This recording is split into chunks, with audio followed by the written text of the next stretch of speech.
दिवाली की रात थी पर जगदीश के घर में बिल्कुल सन्नाटा था।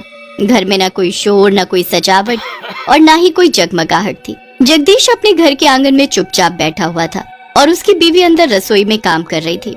उस रात अचानक उसके घर शहर से उसके भाई के बच्चे राहुल और शीना आ गए थे।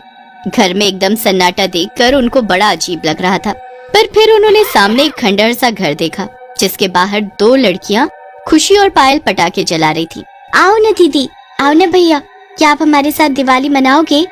हाँ हाँ, क्यों नहीं, वैसे भी यहाँ तो लग ही नहीं रहा कि दिवाली है। शीना और राहुल दोनों उस खंडहर के बाहर उन लड़कियों के पास जाते हैं। इतने में अंदर से उनके माँ बाप बाहर आ जाते हैं। आओ आओ, अंदर आओ। ठीक है, चलो राहुल, चलते हैं। शीना और राहुल उन लोगों के घर के अंदर जाते हैं, पर एकदम उनके होश उड़ जाते हैं। वो लोग और वो दोनों बच्चियाँ भूत चुड़ैल बन चुके होते हैं। राहुल और शीना बुरी तरह से चिल्लाने लगते हैं, आओ आओ, हमारे साथ दिवाली मनाओ। आओ ना, बैठो हमारे साथ, हम सब साथ में दिवाली मनाएंगे। नहीं नहीं, हमको नहीं मनानी दिवाली, हमको जाने दो। नहीं नहीं, हम आपको नहीं जाने देंगे, आपको हमारे साथ दिवाली मनानी ही पड़ेगी। सारे चुड़ैल और भूत शीना और राहुल को पकड़ लेते हैं और वो दोनों जोर जोर से चिल्लाने लगते हैं। उनकी आवाज सुनकर उनके ताऊ ताई बाहर आते हैं। हे भगवान, ये दोनों उस भूतिया घर में कैसे पहुंच गए? चलो जल्दी, अब उनको बचाना होगा। दोनों जल्दी से उस घर में जाते हैं तो वहाँ सारे भूत चुड़ैल राहुल और शीना को पकड़े होते हैं। ताऊ जी, ताई जी, हमें बचाओ। उनको देखते ही वो सारे भूत चुड़ैल एक पल में गायब हो जाते हैं। शीना और राहुल दौड़ते हुए अपने ताऊ जी और ताई से आकर चिपक जाते हैं। ये सब क्या था ताऊ जी? तुम दोनों पहले घर चलो, फिर मैं तुमको सब बताता हूँ। सब लोग घर आ जाते हैं। फिर शीना और राहुल के ताऊ जी उनको बिठाकर उन भूत चुड़ैलों के बारे में बताना शुरू करते हैं। बच्चों, ये सब भूत चुड़ैल कुछ साल पहले साल तक एक हंसता खेलता गरीब सा परिवार यहाँ रहता था, पर अब यहाँ बस ये खंडहर घर रह गया है और हर साल ये गरीब भूतिया परिवार बस दिवाली के दिन यहाँ वापस आता है और दिवाली मनाता है। इस परिवार की वजह से ही हमने दिवाली मनाना छोड़ दिया है। हर साल वो भयानक दृश्य आंखों के सामने आ जाता है और बस मन ही नहीं करता कि हम कोई खुशियाँ मनाएं। पर ऐसा क्या हुआ था ताऊ जी, हमें भी बताओ ना। बताता हूँ।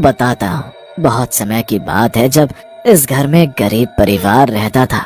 उस परिवार में रमेश, नीमा और उनकी दो बेटियां खुशी और पायल रहते थे। वो लोग बड़े ही गरीब थे।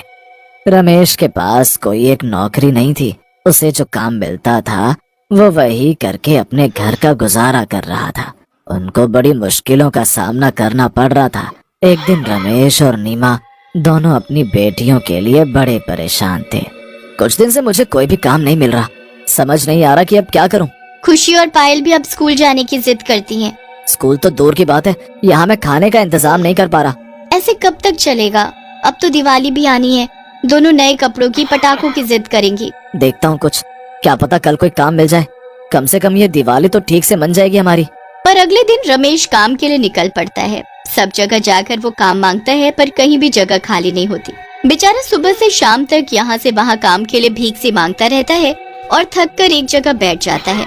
कैसे पाल पाऊंगा मैं अपना परिवार? मुझे तो कोई भी काम नहीं दे रहा, क्या मुंह लेकर जाऊं मैं अब? रमेश बैठा ये सब सोच ही रहा होता है कि तभी वहाँ एक आदमी आता है। रमेश को ऐसे देख वो उससे पूछ ही लेता है, अरे भैया, इतनी रात में यहाँ क्यों बैठे हो? जी साहब, बस काम की तलाश में निकला था, पूरा दिन हो गया पर कहीं काम नहीं मिला। घर जाने की हिम्मत नहीं हो रही, इसलिए यहाँ बैठ गया। अच्छा, तो तुमको काम चाहिए? जी साहब, बहुत जरूरत है। दो छोटी बच्चियां हैं मेरी, घर में खाने को भी नहीं है। ठीक है, मेरे पास एक काम है तुम्हारे लिए। तुम कल मेरे घर आ जाना। मेरा घर यहीं मंदिर के पीछे वाला है, किसी से भी पूछ लेना, पवन नाम है मेरा। जी साहब, आपकी बहुत मेहरबानी। रमेश को एक उम्मीद जागती है और वो घर जाकर नीमा को बताता है। नीमा भी सुनकर बहुत खुश होती है। अब अगले ही दिन रमेश जल्दी जल्दी उठकर उस सेठ के घर पहुंच जाता है। अरे आ गए तुम, आओ आओ। जी साहब जी, देखो काम तुमको अपने घर से करना होगा। मेरा आदमी तुम्हारे घर सामान भिजवा देगा और तुमको काम भी सिखा देगा। बस फिर तुमको वैसा ही करना है। जी साहब, पर काम क्या करना है? पटाखे बनाने हैं, बहुत आसान काम है, पैसे भी अच्छे दूंगा। बस किसी को पता ना चले कि तुम काम क्या करते हो। जी साहब। आखिरकार रमेश को काम मिल जाता है और वो बड़ा ही खुश होता है। सेठ का आदमी रात के वक्त रमेश के घर बोरा भर भर कर सामान पहुंचा देता है और उसे पटाखा बनाना भी सिखा देता है।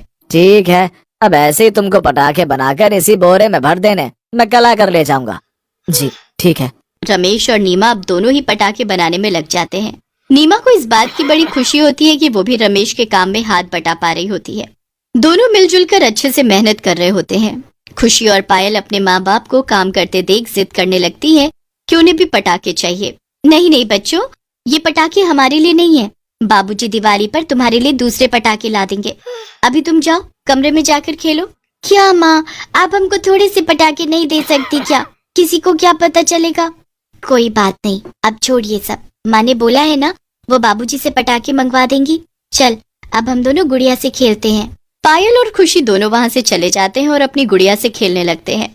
रमेश और नीमा दोनों पटाखे बनाने में लगे रहते हैं। रात को जब दोनों पटाखे बनाकर सो जाते हैं तो पायल पानी पीने के लिए उठती है। इतने सारे पटाखे तो हैं हमारे पास, फिर भी माँ मुझे इनमें से एक भी नहीं देती। एक काम करती हूँ, इनमें से थोड़े से ले लेती हूँ और कहीं छुपा देती हूँ। पायल ऐसा ही करती है, वो थोड़े पटाखे निकाल कर छुपा देती है। अब अगले दिन जब सेठ का आदमी पटाखे लेकर चला जाता है, अगले दिन पायल फिर से ऐसा ही करती है। वो फिर रात को चुपके से थोड़े से पटाखे निकाल कर छुपा देती है। अब पायल रोज रोज उन पटाखों में से थोड़े थोड़े पटाखे निकाल कर घर के कोने में छुपा देती, जिसका किसी को कुछ पता नहीं चलता। एक रात जब दोनों पटाखे बना रहे होते हैं तो अचानक लाइट चली जाती है। नीमा मोमबत्ती जलाकर अलमारी के ऊपर रख देती है जहाँ पायल ने पटाखे छुपा कर रखे होते हैं। मोमबत्ती की आग वहाँ छुपे हुए पटाखों तक पहुँच जाती है। अचानक से घर के अंदर पटाखे फूटने लगते हैं। पायल को याद आता है कि उसने वहाँ पटाखे छुपाए हैं, पर वो डर के मारे चुप रहती है। पटाखों की आवाज सुनकर नीमा और रमेश दौड़ते हुए आते हैं, पर इतने में तो पूरे घर में पटाखों से आग लग जाती है। पायल और खुशी बुरी तरह चिल्लाते हुए यहाँ वहाँ भागने लगते हैं। हे भगवान, ये क्या हो गया है? जल्दी से बच्चियों को बाहर ले चलो। नीमा, हमारा बचना मुश्किल है, तुम जल्दी से पायल को लेकर बाहर निकलो। मैं आपको ऐसे छोड़कर नहीं जाऊंगी। मैंने जैसा बोला वैसा करो नीमा, वरना हम सब मारे जाएंगे।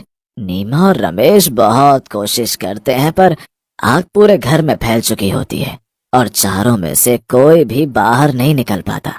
उस दिवाली की रात पूरा परिवार उस आग में जलकर मर जाता है। अगले दिन बस वहाँ एक खंडहर रह जाता है। हमने भी उनको बचाने की बहुत कोशिश और पानी फेंकना शुरू किया, पर हम कुछ ना कर सके। पर आपको ये कैसे पता कि पायल घर में पटाखे छुपाती थी और बाकी सब भी जो उनके घर में हो रहा था? नीमा तेरी ताई को सारी बात बताया करती थी, जो भी उनके घर होता था। और रही बात पायल, मरते वक्त चीख चीख कर पटाखे छुपाने की बात बता रही थी और रो रही थी, पर बेचारी, उसे क्या पता था कि ऐसा हो जाएगा। अब क्या ये भूतिया गरीब परिवार हमेशा इसी घर में रहता है? नहीं, हमेशा नहीं, बस दिवाली, और ये भूतिया गरीब परिवार दिवाली मनाने के लिए आता है। और दिवाली उनकी अधूरी रह गई थी, तो शायद उसी की वजह से वो बस उसी दिन यहाँ आता है। पर उनकी आत्मा को शांति मिलनी जरूरी है ताऊ जी, हमें कुछ करना चाहिए। नहीं, हम कुछ नहीं कर सकते और हमें करना भी नहीं चाहिए। अगर उस परिवार को साल में यहाँ आकर दिवाली मनाने में इतनी खुशी मिलती है तो यही सही। चलो खैर, बाहर बैठते हैं। हाँ, वो भूतिया परिवार अपने घर के आंगन में दिवाली मना रहा है। चलो आओ, देखो आकर। शीना, राहुल और उनके ताऊजी ताईजी बाहर आंगन में बैठते हैं और उस रात वो एक भूतिया परिवार को दिवाली मनाते देखते हैं।